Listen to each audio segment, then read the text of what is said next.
saya akan menjelaskan tentang bagaimana.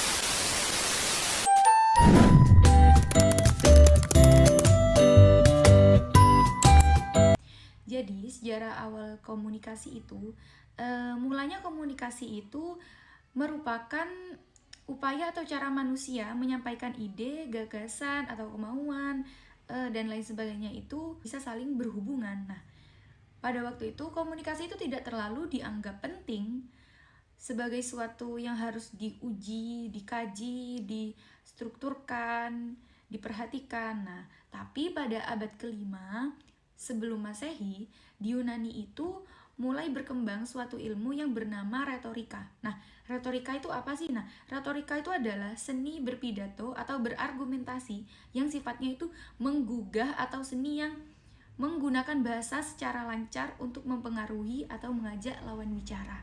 Nah, seperti itu.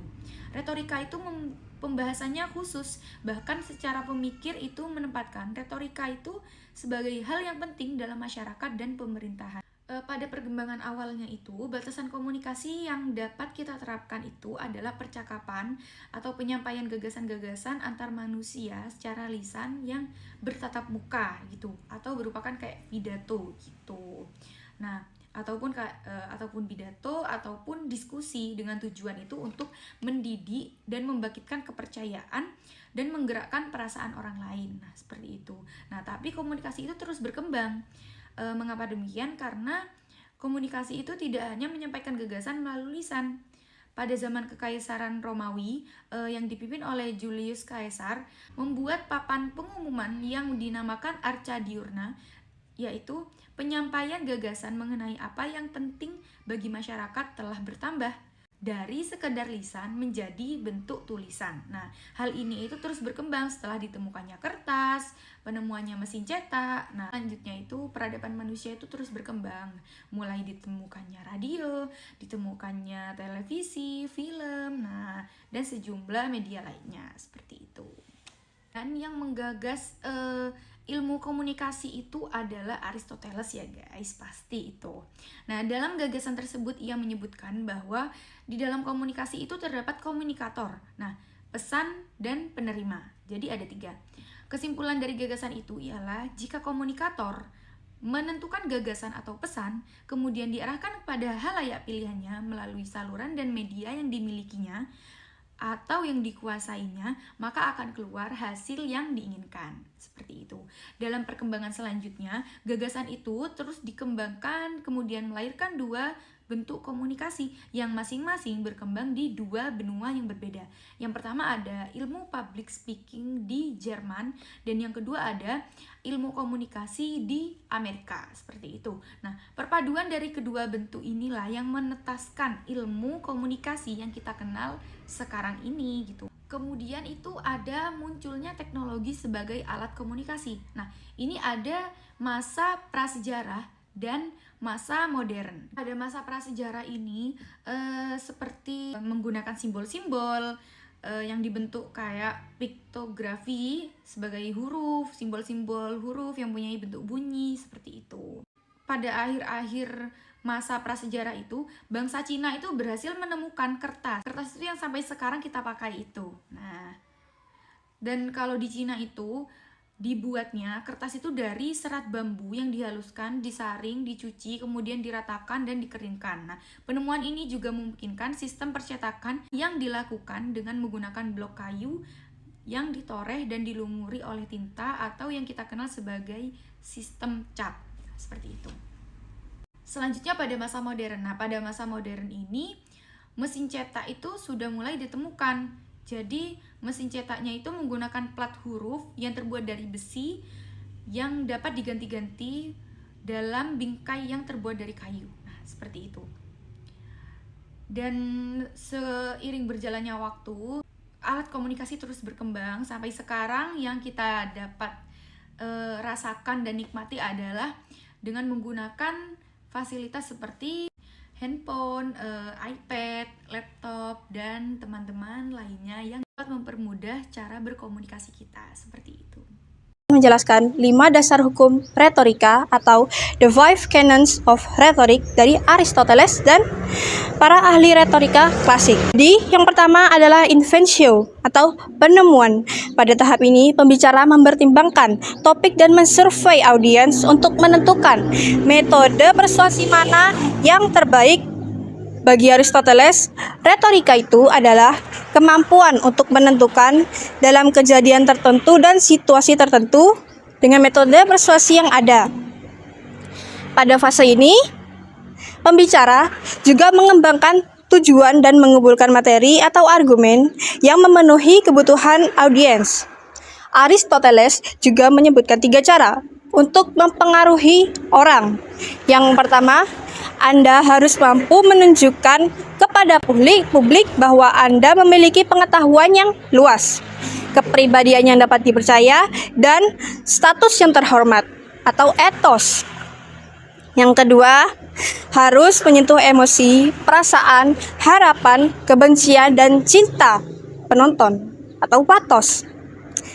Yang kelak, ahli retorika modern menyebut hal ini sebagai daya tarik emosional atau emotional appeals.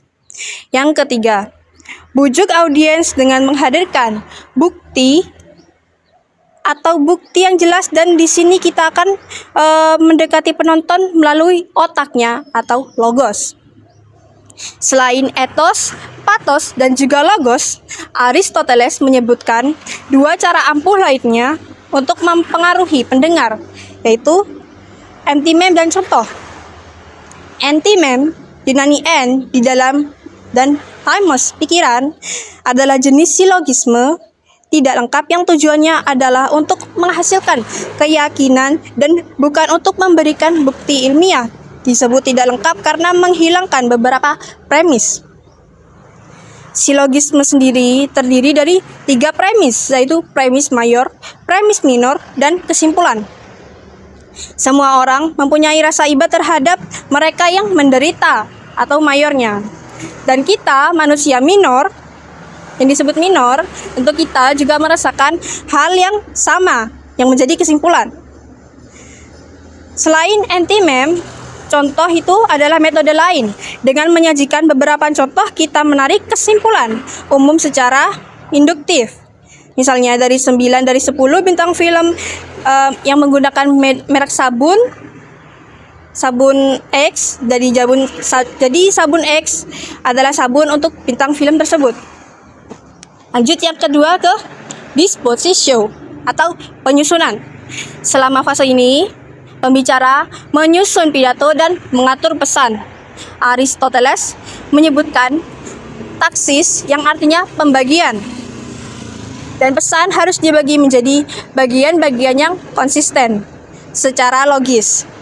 Struktur berikut mengikuti kebiasaan berpikir manusia, yaitu pengantar, pernyataan, argumen, dan epilog. Menurut Aristoteles, kata pengantar menarik perhatian, meningkatkan kredibilitas etos, dan membantu menjelaskan tujuannya.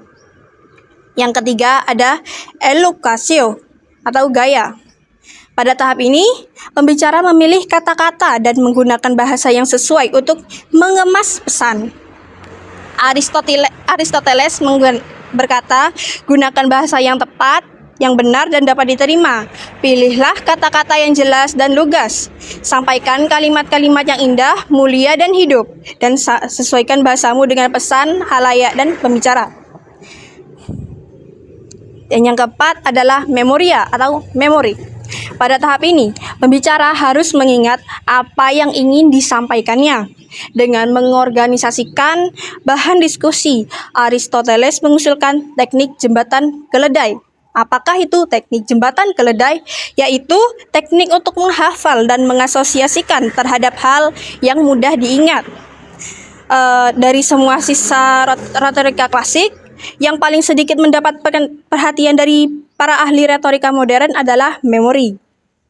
Yang terakhir, yang kelima adalah pronunciatio atau penyampaian. Pada tahap ini, pembicara menyampaikan pesannya secara lisan. Acting memainkan peran yang besar dalam hal ini. Demosthenes menyebutkan sebagai hypocrisy, atau boleh menjadi dari sini menjadi hypocrite. Hypocrite ya. Penutur harus memperhatikan suaranya atau voces dan gerak tubuhnya atau gestus moderatio cum venustate. Nah, dan itulah 5 hukum retorika dari Aristoteles dan para retorika klasik, ahli retorika klasik. Sejarah perkembangan retorika. Retorika adalah ilmu seni berbicara yang digunakan untuk mempengaruhi orang lain. Sejarah retorika dimulai sejak zaman Yunani kuno dan perkembangannya dapat dibagi menjadi beberapa bagian atau periode. Retorika zaman Romawi. Zaman ini retorika seni berbicara yang memikat dan meyakinkan mencapai puncaknya di era Romawi. Meskipun teori retorika telah kokoh dengan karya Aristoteles, para orator Romawi tidak sekedar mengikuti. Mereka mengelolanya dengan gaya khas Romawi, berfokus pada aspek praktis dan melahirkan orator-orator ulung. Di masa itu, sekolah-sekolah retorika menjamur di seluruh kekaisaran. Antonius, Crassus, Rufus, dan Hortensius menjadi legenda dengan kemampuan pidatonya yang luar biasa. Hortensius, sang maestro, bahkan menarik perhatian para seniman yang ingin mempelajari gerakan dan penyampaiannya. Cicero, sang orator terhebat, muncul sebagai negarawan dan cendekiawan. Dia menuangkan ilmu dan pengalamannya dalam banyak buku, termasuk 5 buku tentang retorika.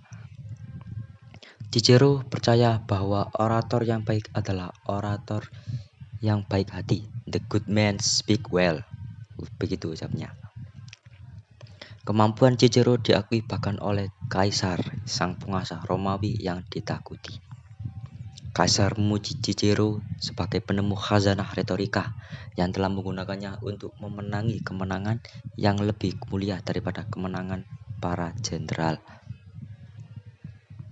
Menurut Kaisar, memperluas batas-batas kecerdasan manusia jauh lebih agung daripada memperluas batas-batas kerajaan Romawi. Namun, masa kejayaan retorika Romawi tidak berlangsung begitu lama.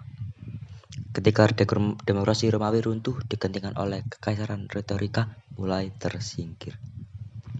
Para kaisar lebih suka memerintah dengan kekuatan daripada dengan kata-kata. Retorika abad pertengahan.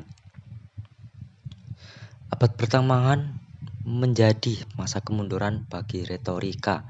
Agama Kristen yang berkuasa menganggap retorika sebagai seni jahiliyah, peninggalan paganisme.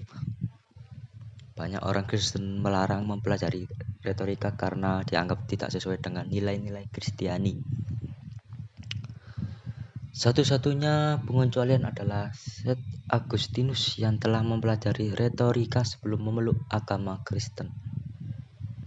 Dalam karyanya On Christian Doctrine, ia menjelaskan bahwa retorika dapat digunakan untuk menyampaikan kebenaran agama Kristen. Meskipun retorika mengalami kemunduran di abad pertengahan, seni berbicara yang memikat ini masih memiliki pengaruh yang kuat dalam sejarah. Retorika Romawi menjadi fondasi bagi perkembangan retorika modern, dan gagasan-gagasan Cicero dan Aristoteles masih diajarkan di sekolah-sekolah retorika hingga saat ini. Terima kasih. Kita akan membahas tentang retorika modern. Retorika modern adalah studi tentang seni berbicara dan menulis yang efektif. Untuk memahami perkembangan retorika modern, kita perlu melihat kembali sejarahnya. Abad pertengahan berlangsung selama 1000 tahun, dari tahun 400 sampai ke tahun 1400. Selama periode panjang ini, peradaban Yunani diabaikan di Eropa, namun pertemuan orang Eropa dengan dunia Islam yang menyimpan dan mengembangkan khazanah Yunani selama Perang Salib memicu lahirnya Renaissance. Salah seorang pemikir Renaissance yang menarik kembali minat terhadap retorika adalah Peter Ramus. Peter Ramus membagi retorika menjadi dua bagian, inventio dan dispositio. Inventio dan dispositio dimasukkannya sebagai bagian dari logika, sedangkan retorika hanyalah berkenan dengan elogio dan pronuntitio saja. Hal ini berlangsung selama beberapa generasi dan memberi pengaruh yang signifikan terhadap perkembangan retorika. Ada beberapa aliran utama pada retorika modern, yaitu yang pertama aliran epistemologis, yang kedua biasa disebut dengan gerakan Belles-Terres, yang ketiga biasa disebut dengan gerakan elkusionis. Pada abad ke-20, retorika mengambil manfaat dari perkembangan ilmu pengetahuan modern, khususnya ilmu-ilmu perilaku seperti psikologi dan sosiologi. Nah, istilah retorika pun mulai bergeser menjadi speech communication, atau sekarang bisa disebut dengan public speaking. Nah, tokoh-tokoh retorika modern ada 4. Yang pertama James Awarenant, yang kedua yaitu Carl Henry Walbert, yang ketiga yaitu William Norwood Brigance, dan yang terakhir Alan H. Munro. Nah, kesimpulan dari retorika modern ini, retorika modern mengintegrasikan psikologi, logika, dan estetika seiring dengan perkembangan ilmu pengetahuan. Retorika terus berkembang dan semakin penting dalam pendidikan serta komunikasi publik.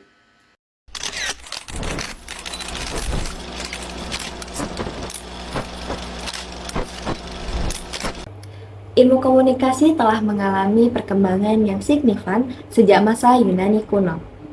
Dalam video ini, kita akan mengikuti perjalanan sejarah perkembangan ilmu komunikasi dari masa lalu hingga masa kini. Pertama, rentang waktu. Perkembangan ilmu komunikasi terputus sekitar 1400 tahun antara masa Yunani kuno dan masa pemikiran tokoh-tokoh pada abad 19. Namun, aktivitas retorika pada zaman Yunani kuno juga dilanjutkan pada zaman pertengahan sehingga perkembangan komunikasi tidak pernah terputus. Kedua, era perkembangan. Ilmu komunikasi dapat dibagi 4 era perubahan. Pertama, era komunikasi tulisan. Kedua, era komunikasi cetakan. Ketiga, era telekomunikasi. Dan keempat, era komunikasi interaktif. Era komunikasi tulisan dimulai ketika bangsa Sumeria mulai mengenal kemampuan menulis dalam lembaran tanah Nat sekitar 4000 tahun sebelum Masehi. Ketiga, penemuan mesin cetak. Penemuan mesin cetak oleh Johann Gutenberg pada tahun 1456 memungkinkan perkembangan surat kabar dan media cetak.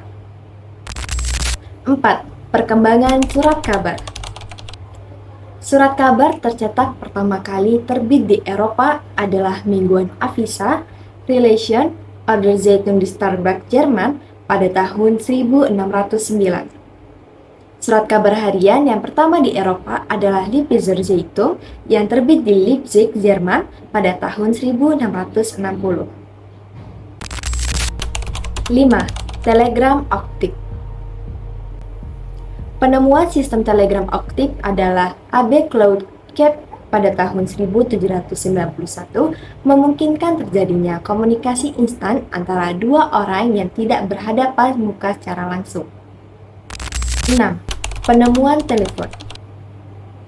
Penemuan telepon oleh Alexander Graham Bell dan Eliza Gray pada tahun 1876 memungkinkan komunikasi suara langsung antara dua orang. 7. Perkembangan film. Film dimulai pada tahun 1001 dan mengalami perkembangan termasuk warna yang bermula hitam dan putih menjadi berwarna. 8. Perkembangan televisi. Televisi dinikmati sebagai media massa ketika khalayak dapat menonton siaran rapat Dewan Keamanan PBB di New York pada tahun 1946. 9. Penemuan komputer. Penemuan komputer oleh Howard Aiken pada tahun 1937 dan Colossus I oleh Alan Turing dan M.H.A. Newman pada tahun 1941 memungkinkan perkembangan internet. 10. Perkembangan internet. Internet lahir pada tahun 1972 dengan adanya proyek ARPANET yang menghubungkan antara jaringan komunikasi pada jaringan komputer. 11. Komunikasi teknologi. Kemajuan teknologi komunikasi dan informasi menghadirkan aneka ragam saluran media yang makin lama makin canggih dan memungkinkan segala macam kejadian. Dengan demikian, kita telah melihat perjalanan sejarah perkembangan komunikasi dari masa lalu hingga masa kini. Semoga video ini dapat memberikan wawasan yang lebih luas tentang sejarah perkembangan komunikasi.